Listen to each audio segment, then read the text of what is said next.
All right, it's time to start a new franchise. I Spit on Your Grave. We got 5 movies, the direct sequel, and then the remake, and the 2 sequels to the remake, all of which I have seen before, except for the direct sequel. I have yet to watch that one. It's over 2.5 hours long, and everyone seems to hate it, so I'm not looking forward to that. It's on Tubi right now, so at least I won't have to pay for it.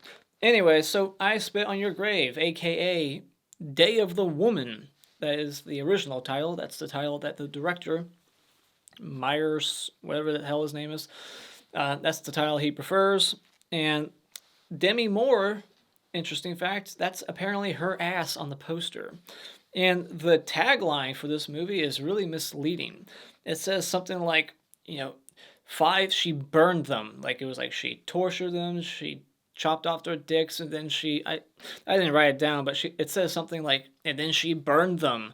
5 of them. 5? There's not even 5 rapists in this. There's 4. In the remake, I'm sure there's 5, but in this one, there's 4. So I just thought that was really funny that they completely lie to you about what's in the film, and then they make it seem like there's going to be like a court case because they say like no jury's going to convict her, which I'm totally I totally agree. Like no jury would convict her because of what these shitheads do. She's justified to kill them, but I just thought it was really weird that the tagline said 5 people are getting killed and they're being burned. No, they're not. But anyways, yeah, Roger Ebert apparently hated this movie. Said it was a vile bag of garbage, and this is a video nasty. And it's made the top 10 violent movies of all time, according to Time magazine. Those are just some interesting little facts I found. So, I Spit on Your Grave, this came out in 1978, and this did make my top 10 of 1978. I think it was number 9. Watched it again for this, of course, and my rating has stayed the same. So let's get into it. What do I like about the movie? I like the title. I'll just start small. I like the title, but it's such a missed opportunity that they never actually show this woman spitting on their grave in any of these movies. Like, they don't do it in the remake or the remake sequels. Like, there should be a scene where she spits on their graves. If you're going to call it that, you should actually have that in the movie. And, I always love revenge movies, so I love the revenge in this film, the revenge plot in the third act. You get, the whole first 2/3 of this movie is, setup, long rape, and then the third act is the revenge. And that's the shit I like. That's what makes this movie watchable. Because if it was just rape and then she got killed and that's it, if this was like fucking Eden Lake, I wouldn't like it. All right, that movie I can never watch ever again. It's so depressing. It's so downbeat.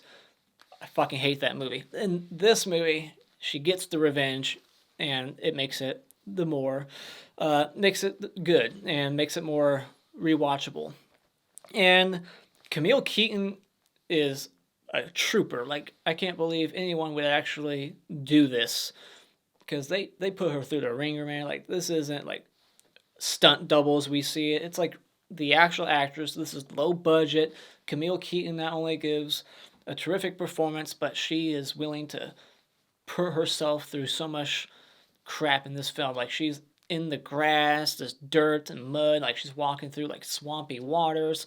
She's getting fucked on top of rocks that look real. They could be fake rubber rocks, I don't know. But like, man, it would be difficult to shoot a movie like this. So kudos to her. And like I said, great performance. She's the standout performance in this movie. She's very convincing, and the kills in this movie are pretty good, not terrific, nothing like ultra gory. It's more like in your mind because you never see like what she's doing to them, like really. Like, in the remake you see everything. And in this one, when she cuts off a dude's dick, it's like implied. You just see blood, but you don't see like an actual dick getting chopped off and shoved down his throat like in the remake. In the remake and the remake sequels, they dial everything up to 11. It's way more violent than this movie, but I like the kills. They're very mean-spirited, and these assholes, they deserve it. You do have to suspend disbelief, though, which would take me to my negatives. Yeah, you do have to suspend disbelief. Not only that not only because of what she's able to do in some of these kills, but also just the conveniences, man. There are so many conveniences. Like, it was convenient how they, for some reason, decide, oh, let's just send the slow guy in to kill her, even though he couldn't even fuck her 5 minutes ago. He couldn't come, too much pressure. Like, this guy is not able to rape her. You think he's going to be able to kill her? Like, why would you send him in? Like, just go do it yourself. I don't know. Like, there's so many conveniences. Like, when the axe gets dropped in the boat at the end, like, how did that happen? And the acting from these antagonists are not that good, especially the slow guy and the, like, harmonica dude. Like, they're just a little too over the top. And the editing of this movie was not that great. There's too many, like, lingering shots. And even, like, in the opening, during the opening credits of her just driving out of New York, I just feel like you could have trimmed that down some, get to the point a little quicker. And because the movie's so low budget, there's really, like, no score to the film, which I feel like kind of hurts it. Like, if there was a good, dramatic, intense soundtrack here, it could have helped it. And also, the sound design was pretty poor in some sequences. Like, there's a scene involving, like, rope around a tree, and when it's being pulled, like when it's rubbing, like the friction of the rope up against the tree sounds like someone just farting into a microphone. I swear to God. So, final thoughts. I think this is a cult classic that isn't for everyone. It's not an easy one to get through. It's a movie that's made just to shock you, to disturb you, and to make you cheer with excitement as she gets revenge. So it does succeed in a way in achieving its goals. It does what it wants to, but because of the subject matter here, because of what we see, it's not a movie that I want to watch again and again. It's not something I'm rushing back to. I think the movie could have benefited from some trimming here and there with some of the editing. Throw a better, like, soundtrack in here and better acting from the antagonist, and you would have a better film. So when it comes to I Spit on Your Grave, I'll give this 3 out of 5 stars. Alright, time for a spoiler discussion. So, the first thing this woman does when she gets to the cabin is skinny dip. And then there's just this gun, fully loaded, just sitting in a, like, sock drawer ready for her to use. Very convenient. And then we're introduced to all the people who end up being the rapists, and at first they seem nice, like especially the gas clerk dude and Matthew, the slow guy. He seems really innocent and friendly, but then they have that 180, just because they're so bored. They're just night fishing, and they're talking about how there's nothing to do in this town. And Matthew brings up Jennifer, and they're like, all right, let's go rape her. That's how this whole thing gets started. It's like, way to go, Matthew. You had to open up your big mouth. But, it's not really his fault. But still, if he just would have not talked about her, maybe this never would have happened. But, yeah, they're just so bored that they want to go rape this girl to have some excitement in their life. And Matthew is taking a shit in the woods. What is he going to wipe with? Like, they're just night fishing, and he's in the back taking a shit. And that's just disgusting. And so then she's, like, on her hammock trying to write her novel, and these jackasses are driving by in their boat, being very loud and obnoxious. Then there's a weird scene in this movie that doesn't really go anywhere. Like, she's trying to write her book still, and it's late at night. She hears weird noises outside, and she goes out to investigate, like, a typical horror movie. Let's go find out what that noise is. But she goes outside, and that's the end of it. She doesn't find out what it was causing it, but I'm pretty sure it was just one of those dudes making noises. But they lure her outside to do nothing at all with that. Like, I thought they were going to attack her then, but nope. So then the next day they pull her canoe, like they tie her canoe to their boat and they take her off. And then when they stop, I had a good laugh at her, like, pathetic swings with the oar. Like, it didn't even look like she was trying to hurt them at all. Like, she was pulling back on it. And then they start chasing her through the woods, and you can just see some random pedestrian, or I guess a crew member, just standing in frame for, like, over 5 seconds. Like, she's in the middle running towards the camera, but to the left, you can just see some guy or girl just standing there, like, looking towards the camera. Like, They didn't see that in the editing room? Like, really? You couldn't do another take? Wow. And then this is when the rape starts, and it doesn't stop for about 25 or 35 minutes. Uh, I thought I wrote it down, but it's either 25 minutes of the movie or 35 minutes. She gets raped by the gas clerk guy, and then they just let her get up and walk away.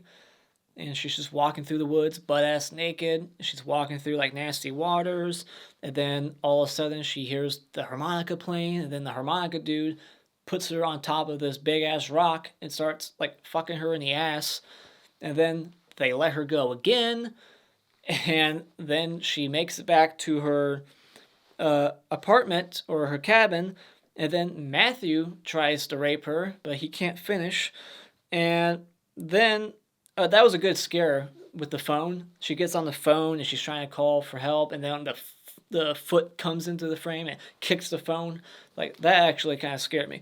So that was a good scare. And oh yeah, then they make her walk all the way back because they take her canoe and they like push it into the lake, and they take all her clothes and they throw in the lake. So they were like making her walk all the way back naked. And by the time she gets back, it's like nighttime, so it took her like all day.